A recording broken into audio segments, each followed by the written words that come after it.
20শে জানুয়ারিতে নাকি কি হবে, বিশাল একটা ষড়যন্ত্র চলছে।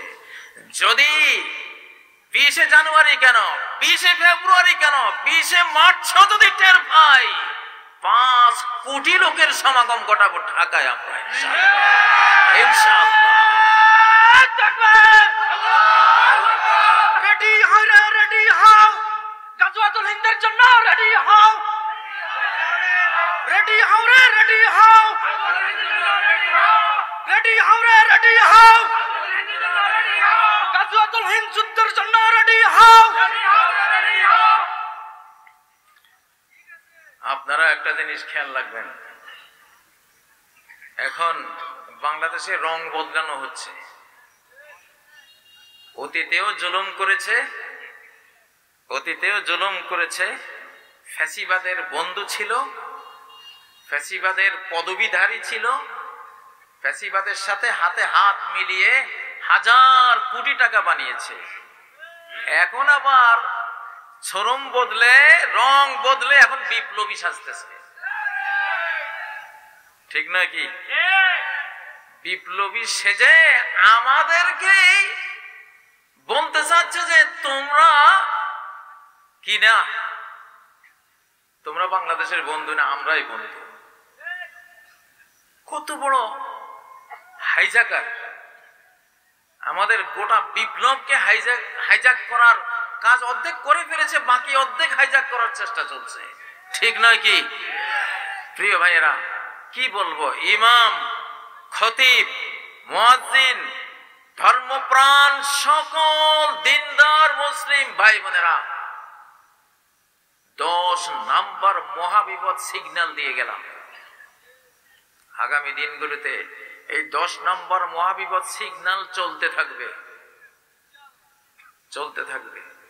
আমার মুখ দিয়ে আমি আরেকদিন বলবো যে হ্যাঁ, সিগন্যাল এখন নামাও। ও ভাইয়েরা, কথাগুলি মনে রাখবেন। আপনারা মনে করেন না যে আপনারা বিপদ মুক্ত হয়ে গেছেন। ঢাকায় থাকি আমরা টের পাই, ঘুমের মধ্যেও টের পাই, জাগরণের মধ্যেও টের পাই। গ্রামে আপনারা অতটা বুঝবেন না, এই জন্য বুঝগুলো দিয়ে গেলাম। আমরা আছি আমাদের ইউনূস সরকারের সাথে, আমরা ডক্টর ইউনূসকে বিশ্বাস করি, আমরা জেনারেল ওয়াকারকেও বিশ্বাস করি, আমরা দেশপ্রেমিক সেনাবাহিনীকে বিশ্বাস করি। কিছু কিছু মির্জাফর থাকতে পারে, তাদেরকে সাবধান বানিয়ে দেই। এটা 2025, বিশ্বে এখন নতুন রাজনীতি শুরু হবে, বিশ্বে নতুন পৃথিবী গড়ার বিপ্লব শুরু হয়েছে, বিশ্বে ইসলামিক ওয়ার্ল্ড গড়ার আসমানি প্রস্তুতি শুরু হয়ে গেছে। এখন আল্লাহ তাআলা ডাইরেক্ট অ্যাকশনে আছেন, আল্লাহর ফেরেশতারা অলরেডি ডাইরেক্ট অ্যাকশনে আছেন। এখন কেউ অতীতের কোন বেঈমানি, গাদ্দারি, মির্জাফরি যদি আবার করো, তাহলে আমও যাবে, ছালাও যাবে, ইনশাআল্লাহ আমও যাবে। একটু তাকবীর দাও ভাই, একটু তাকবীর দাও।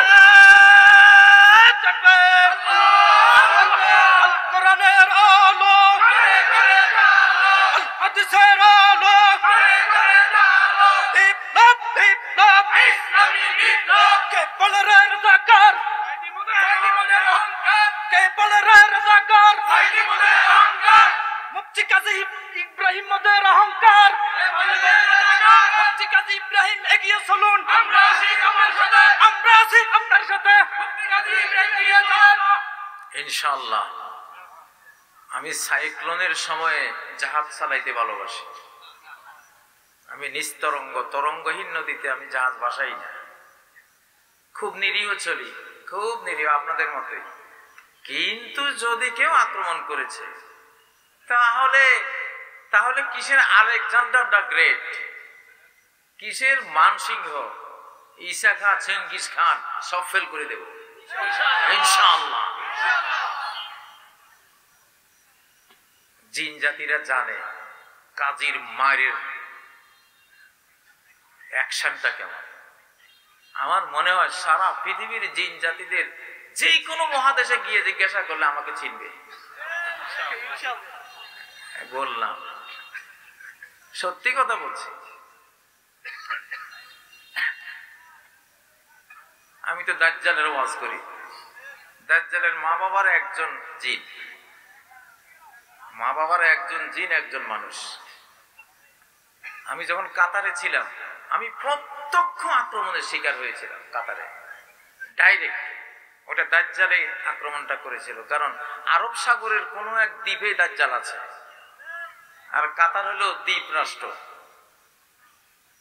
সেখানে আমি একটা এলাকা পেয়েছিলাম কাতারে, গাররাফা এলাকা। তো গাররাফা এলাকায় জিনেরা বলল যে ওরা হাজার হাজার বছর ব্যাপী এখানে বন্দী আছে। তাদের ওই বক্তব্যের পরে আমি চিন্তা করলাম যে এরা কেন বন্দী, কে বন্দী করলো। পরে সহিহ মুসলিমের মুকাদ্দমার একটা হাদিস, ইন্না ফিল বাহরে শায়াতিন মাসজুনা, সাগরে, এটা সাগর বলতে ওই সাগরটাই হবে সুলাইমানের রাজত্ব যেখানে আশপাশে ছিল, ফিলিস্তিন অর্থাৎ আরব সাগর উপসাগর, ওই অঞ্চলটা। এখানে বন্দী অনেক জিন আছে, জিন শয়তান। শয়তানের জিন একই জিনিস। জিন জিন বললে বোঝা যায় জিনের মধ্যে হিন্দু আছে, বৌদ্ধ আছে, খ্রিস্টান আছে, ইহুদি আছে, মুসলমান আছে, বিভিন্ন। আর শয়তান বললে জিনদের মধ্যে ওই গ্রুপটা যেটা মালউন হয়ে গেছে আল্লাহর কাছে, অভিশপ্ত তারা। তো ওইখানে আমি প্রথম দিন থেকে মোহ আক্রমণের শিকার হয়েছে। ওরা তুই এখানে কেন আইলি? আমি যে দাজ্জাল বিরোধী ওয়াজ করি, মাহাদির পক্ষে ওয়াজ করে, ওরা জানে, ওরা জানে। ওদের এই যে আমি যে এখন ওয়াজ করতেছি, আমার এখানে কত হাজার জিন আছে, আপনারা থার্মাল ইমেজিং যন্ত্রটা আনলে দেখতে পারতেন। থার্মাল ইমেজিং, ওই যে যেটা জিন থাকলে লাল রেড সিগন্যাল দেয়। মাঝে মধ্যে কোনো কোনো টিভি গভীর রাত্রে গহীন জঙ্গলে গিয়া দেখেন না, হ্যাঁ, ওই থার্মাল ইমেজিং যন্ত্রটা আনলে আপনারা দেখতেন। তো এই জন্য বলছি, আমরা এই যুগে আমাদের মানুষ শত্রু, জিন শত্রু, দুইটার বিরুদ্ধে লড়তে হবে আমাদেরকে।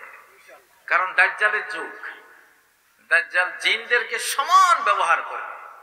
আপনারা কি জানেন যে বিজ্ঞানীরা ইতিমধ্যে মরা মানুষ জিন্দা করার কিছু ছবি দিচ্ছে? এই যে দেখেন, এইটা হলো হাদিসে আসছে যে দাজ্জালের সময় সে মরা মানুষের ছবি ধরে জিনকে আনার কথা বলে। জিনকে বলবে যে তুমি অমুকের মায়ের ছবি ধরে আসো, ওর বাবার ছবি ধরে আসো, ওর দাদার ছবি ধরে আসো, ওর ভাইয়ের ছবি ধরে আসো। দাজ্জাল এসে ব্যক্তিকে বলবে যে যদি তোমার মা, বাবা, ভাই, বোন, দাদা, দাদি, নানা, নানি সবাইকে জিন্দা করে দেই, তুমি আমার উপর ঈমান আনবা? সে বলবে হ্যাঁ। তখন সে জিনদেরকে বলবে যে জিনটা তো এক একজন হাজার, ১,৫০০ বছর হায়াত পায়, যে ওর মা, বাবা, দাদা, দাদি সবের ছবি ধরে আসো। তখন জিনেরা আসবে বাস্তব মানুষ, ওদের বাবা হয়ে, মা হয়ে, দাদা হয়ে। আর এই ব্যক্তি বলবে ঠিকই তো কথা বলেছেন। তখন সে ঈমান আনবে দাজ্জালের। এটা কিন্তু সেই যুগ।